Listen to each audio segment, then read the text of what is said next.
Goedemiddag. De regering heeft deze voormiddag de situatie in het Midden-Oosten opnieuw besproken. Een oorlog tussen Israël en Hamas die bijzonder veel slachtoffers maakt en die leidt tot onnoemelijk leed. We hebben van bij het begin als regering een zeer sterke positie genomen op het gebied van het respect van mensenlevens, op het respect van internationaal humanitair recht. Het is enkel door dat soort regels te respecteren, het is enkel door mensenlevens te respecteren dat bijkomende burgerslachtoffers kunnen vermeden worden. En dat zijn er al zeer veel. Over een periode van 100 dagen heb je al meer dan 10.000 kinderen die het leven hebben gelaten. En terzelfde tijd heb je nog steeds 109 gijzelaars die door Hamas worden vastgehouden. We hebben van bij dag 1 opgeroepen naast het respect van internationaal humanitair recht, naast het respect van mensenlevens, hebben wij altijd gepleit voor desescalatie, voor bemiddeling. Het is ook tijdens die momenten van bemiddeling en desescalatie dat er stappen vooruit gezet zijn. Bijvoorbeeld bij het vrijlaten van een eerste groep van gijzelaars. Wat we vandaag zien is gruwelijk en is mensonterend. En het lot van de slachtoffers van de terreur van Hamas en van de oorlog die gevoerd wordt in Gaza, dat is onze eerste prioriteit, onze enige prioriteit en bekommernis. We hebben een aantal zaken beslist deze voormiddag. Eerst en vooral met betrekking tot het internationaal gerechtshof en de genocideclaim. Als België hebben wij vertrouwen in het Hof dat zij die procedure tot een goed eind zal brengen en wij laten die procedure lopen. Alle beslissingen die het Hof zou nemen, die zal door ons land ondersteund worden en we zullen erop toezien dat die beslissingen die genomen worden en de acties die daaruit voortvloeien, dat die gerespecteerd worden. Mocht op een bepaald moment er een beslissing komen over voorlopige maatregelen. Het Hof heeft de mogelijkheid om voorlopige, bijvoorbeeld preventieve, van humanitaire gronden. Dus niet op basis van de grond die vandaag gebruikt wordt, discussie over genocide, maar op basis van de humanitaire situatie.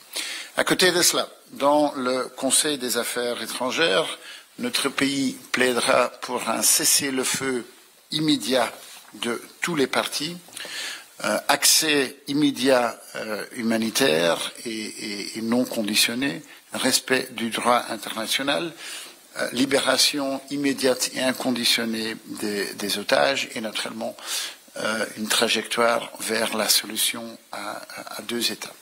Dat gaat over het tweede element dat we beslist hebben. Het derde element dat we beslist hebben is met betrekking tot repatriëring van het personeel van Enable, waar we om humanitaire redenen een kleine, ongeveer 74 mensen gaan terughalen. Het gaat over medewerkers en hun dichte familie en rechtshebbenden.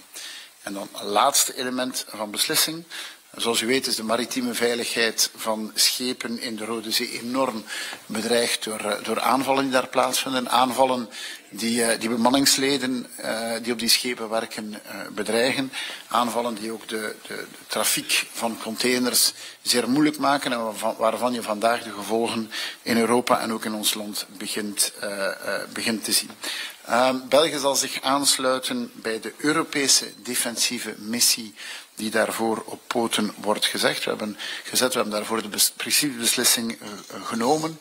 Dat is een defensieve missie, die heeft als doel om de schepen te begeleiden en de schepen te beschermen.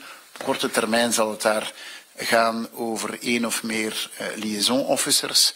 Op iets minder korte termijn zal dat gaan bijvoorbeeld over de inzet van fregatten, bijvoorbeeld de Marie-Louise zou daarvoor kunnen, Louise-Marie, pardon, zou daarvoor kunnen ingezet worden. Natuurlijk moeten daar de rules of engagement nog worden bepaald. Voilà, dat is in grote lijnen wat we deze vanmiddag beslist hebben. Ik denk dat we daarmee de positie die ons land inneemt van bij het begin, is er één waar wij absoluut de nadruk gelegd hebben op desescalatie en op het respect van mensenlevens en internationaal humanitair recht. We hebben daar heel vaak de grenzen verlegd en andere Europese landen meegetrokken. Met de beslissing die we hier nemen, doen we dat opnieuw. En ik denk dat het absoluut gerechtvaardigd is om dat te doen. Je donnerai d'abord parole à la ministre Labib, après cela, ministre de Défense et ministre de la Coopération internationale. Goedemiddag allemaal. En we hebben, ik moet zeggen, een zeer constructieve discussie gehad over de situatie in het Midden-Oosten. Nous sommes tous très préoccupés par la situation au Moyen-Orient. Vous le savez, la situation à Gaza est dramatique. Le bilan s'alourdit d'heure en heure.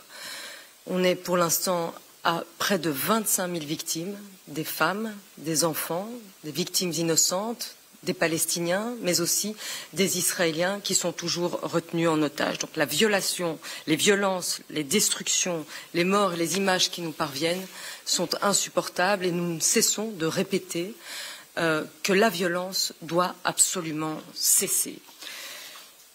Une vie est une vie, qu'elle soit palestinienne ou qu'elle soit israélienne.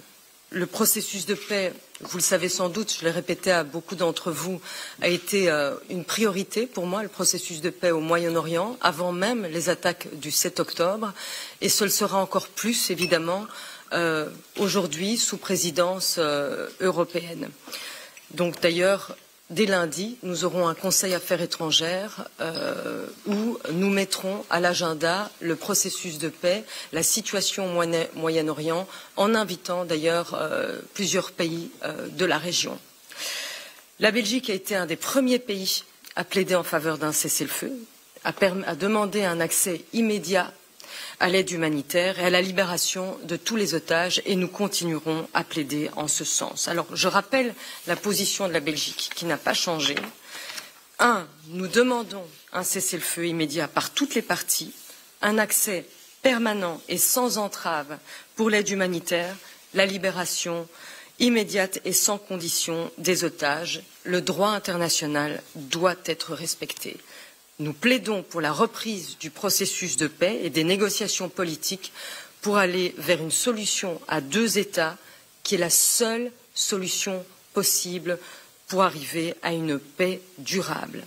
La Belgique est prête à soutenir toute initiative et à participer aussi à toute initiative qui permettra au peuple palestinien et israélien de vivre en paix côte à côte. Et cette position, c'est la position de tous les membres du gouvernement, c'est la position de la Belgique. Et donc je continuerai, comme l'a dit le Premier, à défendre cette position, pas plus tard que lundi, comme je l'ai fait déjà précédemment au Conseil Affaires étrangères. Alors, vous l'avez aussi indiqué, la Belgique est un des pays les plus engagés dans la défense du droit international humanitaire, dans la lutte aussi contre l'impunité. Les auteurs de crimes qui ont été commis, qui sont commis, doivent être traduits en justice. Nous nous sommes déjà d'ailleurs mobilisés dans la lutte contre l'impunité sur tous les crimes commis à Gaza, y compris donc dans le risque de crimes de génocide, puisque nous avons soutenu la Cour pénale internationale qui est compétente pour crimes de guerre, crimes contre l'humanité et crimes de génocide, en augmentant notre contribution à la Cour pénale internationale de 5 millions. Alors, je l'ai dit aussi, la contribution éventuelle à la Cour internationale, donc une éventuelle intervention d'un pays tiers n'est pas encore ouverte, elle n'est pas ouverte pour l'instant. Nous attendons la décision de la Cour sur des mesures conservatoires éventuelles dans les prochains jours, les prochaines semaines. Nous avons confiance en la Cour internationale de justice pour mener à bien cette procédure. Nous soutiendrons toutes les décisions de la Cour internationale de justice et veilleront au respect de ces décisions. Et si la Cour décide de prendre des mesures provisoires, à ce moment-là, notre pays évaluera si et comment la Belgique interviendra dans la procédure devant la Cour, et ceci uniquement pour des motifs humanitaires. We bespraken ook de situatie in de Rode Zee en de maritieme veiligheid. Et permettez-moi tout d'abord de faire le point sur ce qui se passe en mer Rouge. Donc rien que depuis le 26 novembre, les Houthis ont mené plus d'une trentaine d'attaques. 6 navires ont été endommagés, 2 navires ont été arraisonnés, un équipage entier, c'est-à-dire une vingtaine de personnes, sont actuellement pris en otage. Donc ces attaques des Houthis représentent un réel danger pour les navires et les marins du monde entier, pour le commerce maritime et pour notre approvisionnement. Ces attaques menacent non seulement notre sécurité, donc, mais aussi la stabilité de la région et touchent directement à nos intérêts. Het zijn rechtstreekse aanvallen op de belangen van onze Belgen en op de koopkracht van onze burgers. Een derde van onze economie is afhankelijk van de wereldhandel over zee. Ik ben dan ook blij dat we tot een akkoord zijn gekomen en aan de Europese operatie zullen deelnemen. Il faut rétablir la sécurité maritime dans la région et éviter tout débordement. La sécurité maritime nous concerne tous, vous l'avez compris. Et c'est pourquoi donc nous avons décidé de nous joindre à l'opération européenne de caractère défensif en mer Rouge et je m'en réjouis. Nous préserverons ainsi les intérêts de nos citoyens et notre prospérité. Vous l'entendez, donc l'ensemble du gouvernement est pleinement mobilisé face à ce conflit. Notre position est claire et continuera à être portée au niveau européen et sur la scène internationale. Je vous remercie. Merci. Olivier. Merci beaucoup et bonjour à toutes et à tous. C'est vrai qu'en tant que pays assurant la présidence du Conseil de l'Union européenne, il est de notre devoir, tout au moins moral, d'appréhender la situation plus globalement au niveau du Moyen-Orient. C'est pourquoi il était aussi important pour moi d'envoyer un signal fort et avant tout d'appeler à la désescalade et à un cessez-le-feu immédiat dans les plus brefs délais. Au drame humanitaire qui se déroule dans la bande de Gaza s'ajoutent également des conséquences dans divers pays de la région. We kunnen als mens niet toelaten dat dergelijke drama's zich blijven afspelen en afzijdig blijven toekijken. Het internationale humanitaire recht moet worden gerespecteerd. Dat is altijd onze positie geweest, bijvoorbeeld in het conflict in Oekraïne. En het is belangrijk om ook hier dat standpunt te bevestigen. We mogen niet cynisch zijn en het humanitaire drama dat zich afspeelt in Gaza zomaar naast ons neerleggen.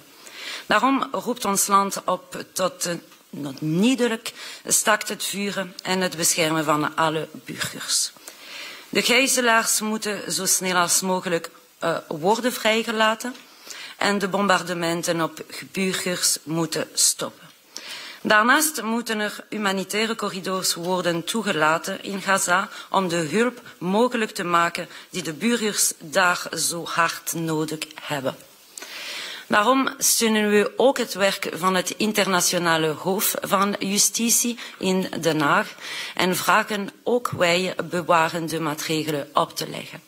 Zoals het toelaten van onafhankelijke VN-waarnemers en het stoppen van bombarderen. Op langere termijn bevestigt ons land zijn oproep voor een twee-staten-oplossing. C'est pourquoi j'ai plaidé depuis le début pour qu'on puisse exprimer une position globale. Vous savez que la défense belge est mobilisée depuis les premières heures pour l'évacuation de nos ressortissants, l'appui à l'aide humanitaire, l'acheminement de matériel médical dans les hôpitaux égyptiens, le déploiement de personnel médical également à bord du navire français Dixmude pour la prise en charge des blessés, ou encore la proposition que nous avons faite de mise à disposition d'un hôpital de campagne en Égypte. Parallèlement, nous continuons à analyser avec nos partenaires comment la défense belge peut contribuer à la mission européenne en mer Rouge pour empêcher l'extension du conflit et garantir la sécurité. En ce qui concerne notre déploiement militaire, la défense belge dirige déjà aujourd'hui l'opération Agenor Emasso dans le détroit d'Ormuz. La prolongation du mandat de la mission Emasso et de l'élargissement de sa zone opérationnelle à la mer Rouge est une option et notre pays confirme aujourd'hui sa participation à une mission européenne en mer Rouge avec la frégate Louise Marie. Le but de cette opération est défensif, afin d'assurer la sécurité de transit dans la zone du golfe d'Aden et du détroit de Bab el-Mandeb. Les tâches principales de cette opération seront d'assurer la reconnaissance maritime dans la région, d'accompagner les navires commerciaux et de protéger les navires contre des éventuelles attaques. La manière dont notre pays participera sera encore coordonnée ici prochainement avec nos partenaires européens et sera évidemment discutée plus en détail au Parlement. Oui, merci. Caroline.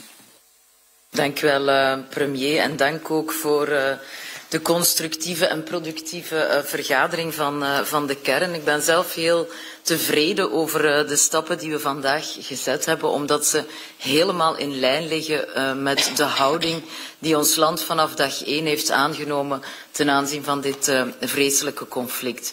We hebben ons consequent uitgesproken aan de kant van het internationaal humanitair recht, aan de kant van het oorlogsrecht en vooral aan de kant van de onschuldige slachtoffers die er op 7 oktober en de 100 en zoveel dagen erna nu al zijn gevallen. Waarom is het zo belangrijk dat er nog eens benadrukt wordt dat er permanente en ongehinderde humanitaire toegang mogelijk moet zijn in de Gazastrook? Wel heel simpel. Er zijn 25.000 mensen gedood, 10.000 kinderen, 60.000 mensen zijn op dit moment gewond en meer dan 8.000 mensen zijn gewoon vermist. Dus de humanitaire situatie in Gaza is afschuwelijk. En daarom is het belangrijk dat we geëngageerd blijven. De situatie is in die orde vreselijk dat 60% van alle privéwoningen die vernield zijn, dat 9 op de 10 scholen in puin liggen en dat het gezondheidssysteem nog maar voor 10% operationeel is. Er is een gebrek aan medicijnen, een gebrek aan bloed, een gebrek aan brandstof, een gebrek aan voeding, er is een hongersnood, een gebrek aan water.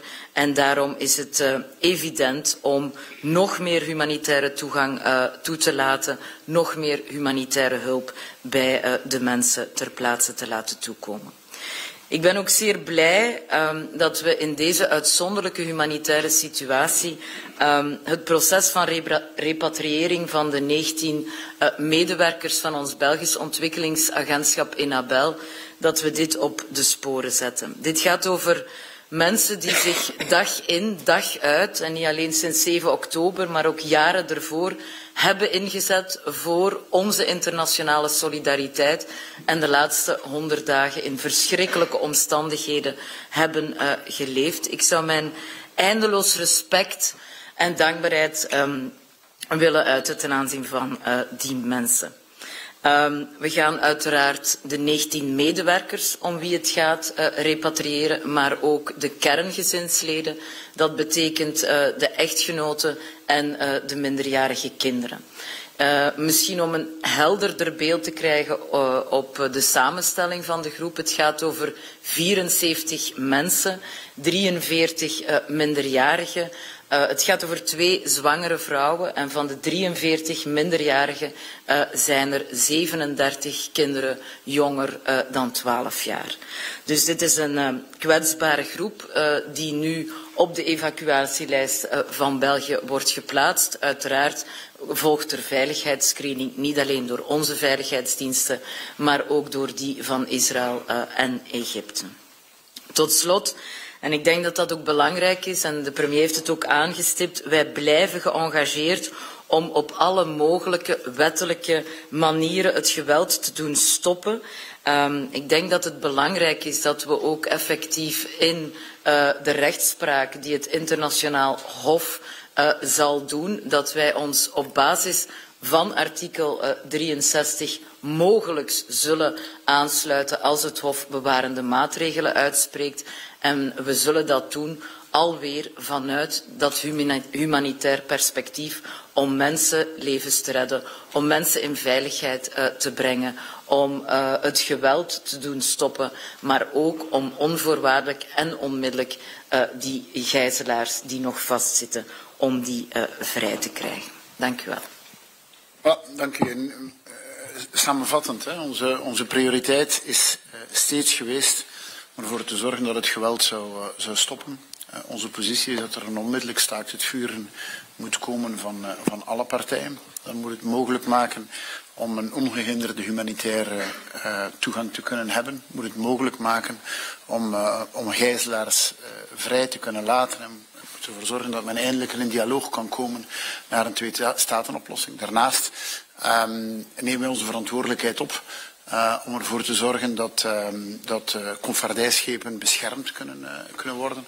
En dat de impact van de crisis in het Midden-Oosten beperkt zou zijn hier. We zien vandaag dat het al een impact begint te hebben op bepaalde economische activiteiten. We willen ervoor zorgen dat die impact zo klein mogelijk is. Est-ce qu'il y a des questions?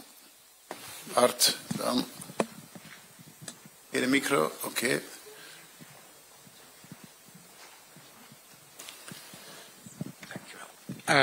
Dus ons land zal deelnemen aan die Europese militaire operatie die voor een goed begrip al beslist is of nog niet definitief beslist is. Ça a bien été décidé. Maintenant, évidemment, il y a encore des discussions au sein de l'Union européenne pour affiner les options, les règles d'engagement, mais nous avons pris la décision de principe ce matin de participer à cette opération européenne et donc notre pays va poursuivre les discussions tout en sachant, comme je l'ai rappelé, que nous avons le commandement aujourd'hui d'Agenor et Massot, donc nous avons déjà le relationnel, nous avons déjà évidemment une vue sur la situation, mais donc nous allons pouvoir maintenant investiguer davantage sur tout ce qui concerne les règles d'engagement, l'option exactement qui est choisie, les moyens qui sont envoyés. Ja, en dan een tweede vraag. We sturen een van onze 2 fregatten, de Louise Marie, maar dat is een oud schip en volgens kenners is dat eigenlijk niet geschikt om dit soort van opdrachten uit te voeren. Donc, depuis que je suis à la tête de ce département, vous le savez, je le reconstruis et à chaque fois qu'on a envoyé nos militaires en opération, c'est toujours évidemment suffisamment équipé et on ne va jamais leur faire prendre un risque sécuritaire. Évidemment, si ici la défense a pu proposer l'envoi de la frégate Louise Marie, c'est parce que nous avons la possibilité que notre personnel soit en sécurité. Nous allons l'équiper en fonction évidemment de la mission avec certainement des contre-mesures UAS, tout ce qui concerne évidemment la défense aérienne pour être certain de se protéger. Mais on ne l'envoie pas comme ça, sans une réflexion évidemment et sans mettre les gens en sécurité.